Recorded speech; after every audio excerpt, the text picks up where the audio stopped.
out. जय माता दी friends, Nitin Om Saraswat this side from the channel urban Fakir.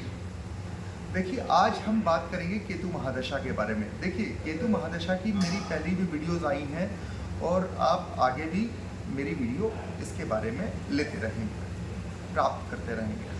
देखिए, केतु जब आ जाते हैं महादशा में तो उन लोगों से मुझे बहुत ज़्यादा सिंपैथी है, उन लोगों से मुझे बहुत ज़्यादा प्यार है।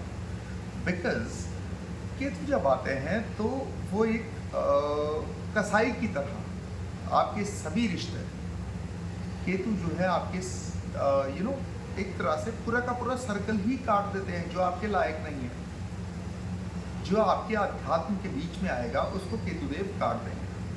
केतु बहुत ज़्यादा आध्यात्मिक ग्रह है। फर्स्ट है, वो आपसे सिर्फ इतना चाहते हैं कि केतु महादशा में वो आपके प्रारब्ध के किए हुए जो भी कर्म हैं उनका फटाफट आपका निपटारा करें, राइट। इसलिए बहुत सारे लोगों की एक ही कंप्लेंट रहती है कि हम पे बहुत ज़्यादा विपत्ति आ गई केतु महादशा में, सारे रास्ते ब्लॉक हो गए, एक भी रास्ता बचा नहीं है कि जहां हम जाकर एक हेल्प ले सकें। केतु दशा में ये बहुत सारी चीज़ें नॉर्मल है। केतु महादशा में एक और चीज़ बहुत ज़्यादा नॉर्मल है और वो है जॉब का छूटना। आप जहाँ पे जॉब कर रहे हैं, सपोज आप 1.5 या 2 महीना पहले एक बहुत बड़े एक टाइकून थे, लेकिन जब केतु में केतु आए तो it was the period of transformation. First time आप ट्रांसफॉर्म कर गए वहाँ पे, जो कि आपको पता ही नहीं चला। Because at that time you were in two dasha sandhi of Budh and Ketu around 6 months। आपको पता ही नहीं चलेगा कि केतु कब आए हैं और कब स्टार्ट हुए हैं और कब बुध खत्म हुए हैं। फर्स्ट टाइम, क्योंकि बुध में बंदा जो है एक तरह से बिजनेस माइंड लगाता है, एक तरह से अपने भाग्य को चमकाने की कोशिश करता है। बट केतु में ऐसा नहीं होता। केतु में क्या होता है, केतु और केतु के पीरियड में बिल्कुल नॉर्मल चलता है। ज़्यादातर ट्रांसफॉर्मेशन होती है लेकिन पता नहीं चलता। दिक्कत तब आती है जब केतु में शुक्र आ जाए। अगर आपके केतु जो है अकेले नहीं बैठे या फिर एक गलत जगह पे नहीं बैठे, तो आपको केतु महादशा की शुक्र अंतरदशा में पता चलेगा कि केतु क्या है। जब आपके सारे के सारे रिश्ते खत्म होने शुरू हो जाएंगे, जब आपको एक तरह से संन्यास फील होना शुरू हो जाएगा, जब आपको अकेलापन लगेगा कि कोई मेरे काम का नहीं है। इसका भी एक लॉजिक है। लॉजिक क्या है? लॉजिक ये है कि स्वरभानु की इतनी इच्छाएं थी कि एक बार उसने पृथ्वी को भी खाने का सोच लिया था, राइट। बट जब एक मंथन हुआ, उसके बाद स्वरभानु का शीश काटा गया। जिस स्वरभानु के दिमाग ने मोहिनी रूपी श्री विष्णु का भी एक तरह से बेवकूफ़ बना दिया उनको, क्योंकि उनको अमृत चाहिए था। स्वरभानु ने अमृत पिया, लेकिन एक बूंद केतु के जिस्म में भी गई, राइट। और जैसे गई तो केतु आज भी उसी अमृत के लालसा वाले हैं। उनको अमृत चाहिए, उनको मोक्ष चाहिए, उनको अध्यात्म चाहिए। अगर आप आध्यात्मिक कहीं पे भी नहीं है, अगर आप धार्मिक नहीं हैं, तो बिलीव मी और not, he will roast you like anything in his महादशा। बिलीव, डरा नहीं रहा हूँ, सिर्फ समझा रहा हूँ। सबसे बड़ा उपाय ही इनका ये है कि इनका कोई उपाय नहीं। इनकी सिर्फ एक एक तरह से अगर आप कह लें कि परहेज क्या है कि सांसारिक नहीं बनना, आपको आध्यात्मिक बनना है, आपको भगवान की तरफ जाना है, आपको धार्मिक कीर्तन करना है, धर्म में बने रहना है, आपको अपना सिर ढकना है, आपको भगवा साधु या फिर किसी भी साधु, नागा साधु का, जैन मुनि का आपको आशीर्वाद लेना है। सबसे बड़ी ये चीज़ है। वहाँ पे केतु आपके अनुकूल इन द सेंस, अनुकूल वो तब होंगे जाके जब आप आध्यात्मिक बनो। अध्यात्म के नाम पर अगर आप ये सारी चीज़ें कर रहे हो तब भी वो आपके अनुकूल नहीं है।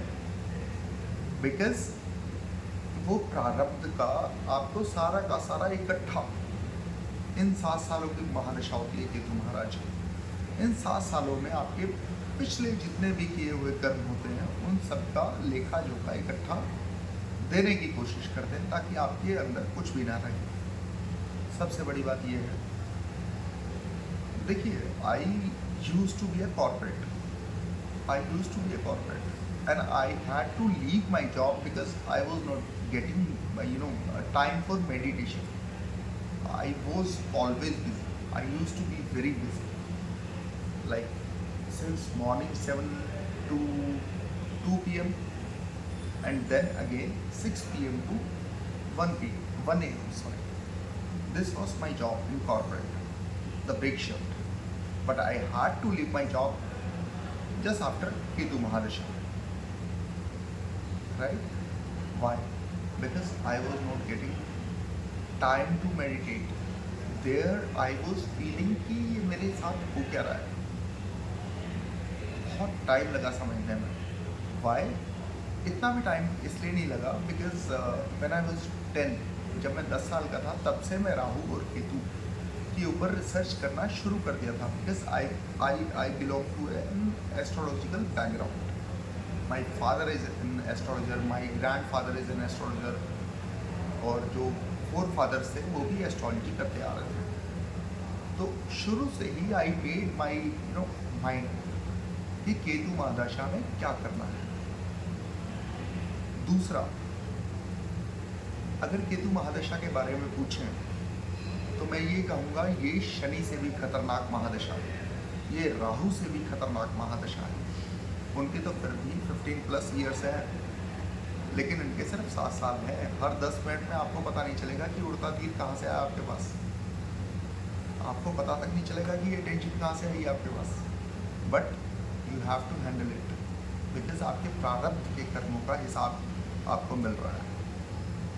केतु आपको बिल्कुल ही ज़ीरो करना चाहते हैं, वो आपको माइनस प्लस में नहीं देखना चाहते हैं। ये बात नोट करनी चाहिए तो नोट कीजिए। दूसरी बात ये है, जो मैंने आपको पहले ही बताया, कि इनका कोई उपाय नहीं है सिवाय आध्यात्मिक होने के, सिवाय भगवान के प्रति सोचने के। क्योंकि आपको अपने रिश्तेदारों से, अपने दोस्तों से धोखा मिलेगा, तभी तो आप सोचेंगे ना कि अब अंत में तो भगवान रह गए, उनसे मदद आपको मांगनी चाहिए, राइट? तब आप जाके जो है भगवान की शरण में जाएंगे। दैट्स व्हाट केतु वांट्स, कि आप भगवान की शरण में जाएं। थर्ड थिंग, उपाय नहीं है लेकिन आपको जाना चाहिए। कहाँ पे? तीर्थ यात्रा पर। जितने भी मंदिर हैं, जितने भी गंगा हो गई, बनारस हो गए, वहाँ पे गंगा मैया है, ऐसे ऐसे आप तीर्थों पे जाते रहिए। जब भी आपके ऊपर केतु महादशा आए, आपको रिलीफ मिलेगा उसमें, बिलीव मी और नॉट। बिकॉज मैं भुगत भोगी हूँ, इसलिए आपको बता सकता हूँ। Being an astrologer also. Astrologer क्यों हूँ? बिकॉज केतु देव ने मुझे एस्ट्रोलॉजर बनाया है। केतु देव ने ही मुझे रिसर्च करना सिखाया है। जो भी एस्ट्रोलॉजर देख रहे हैं वो समझ सकते हैं कि मैं रिसर्च केतु देव की वजह से किस घर में, किस भाव में कर रहा हूँ, क्योंकि मैं आपसे बहुत छोटा हूँ, राइट? तो केतु देव का कोई भी, राहु देव का कोई भी आपको डायरेक्ट उपाय कभी नहीं करना है। That is my for sure request to you. First time कभी भी अगर आपको इनके उपाय करने हैं तो दूसरे ग्रह जितने भी हैं उनके साथ मिलके करना है, right? That is end of the today, right? And for the video. आपसे अब कल मुखातिब होंगे। जय माता दी।